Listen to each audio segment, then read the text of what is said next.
On January 4th, a majority of cane farmers at an emergency General Assembly of the BSCFA rejected the proposed agreement with ASR-BSI. Of course, since then the entire playing field has turned upside down, and now the BSCFA is telling ASR-BSI that it has the signatures of over 3,000 farmers who are ready and able to deliver cane. But the company has changed the game and is now saying that it can't sign with the BSCFA on just the basis of those signatures. What is an issue, and it is that I discussed with McLachlan, is ASR's position that the BSCFA must in fact go back to their General Assembly and obtain a reversal of the January 4th decision before they can legally be allowed to sign with BSI. Now I must report that in taking this stance, ASR claims that it has been legally advised by lawyers in Belize and abroad. On any reckoning, though, the authorization to sign that the BSCFA Committee of Management received from their membership in branch meetings is overwhelming.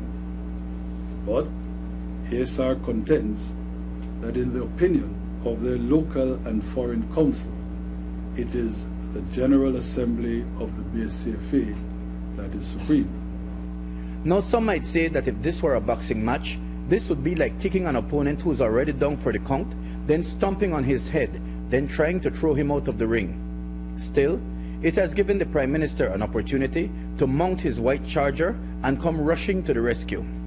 It is thus a shambolic state of affairs for the BSCFA, caused solely by the demagoguery, irrationality, and terrible legal advice of a minority bunch of megalomaniacs. Government must, of course, once again intervene to try to save the day, to rescue the BSCFA from this existential predicament into which the extremists have placed it. Because, you see, the real BSCFA is the mainstream BSCFA, the majority BSCFA, not the misguided Matura Ortega fringe. And so Prime Minister Dean Barrow says he has used his powers of persuasion to suggest to ASR-BSI that there must be some way to bypass this last hurdle to starting the crop, and to do it without having to go to another General Assembly meeting where there is no telling what might happen. Surely, it is not beyond the capacity of the real lawyers, those not of the junior grade empty vessel variety, to come up with a form of language in which to package the BSCFA signing, to give ASR-BSI the kind of comfort, the sorts of warranties needed to assure that the signature cannot later be disowned on the basis that it was invalid for lack of a General Assembly vote.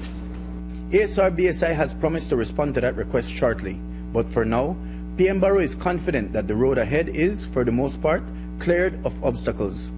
I am confident then that these last remaining hurdles will be cleared, the BSCFA will be allowed to sign, and the overdue crop in which every last cane farmer will participate on an equal basis will commence sometime in the week of January 26, 2015. Prime Minister Barrow maintains also that even though ASR-BSI has signed with individual associations, the BSCFA still controls the majority of cane tonnage, so the participation of that association is critical.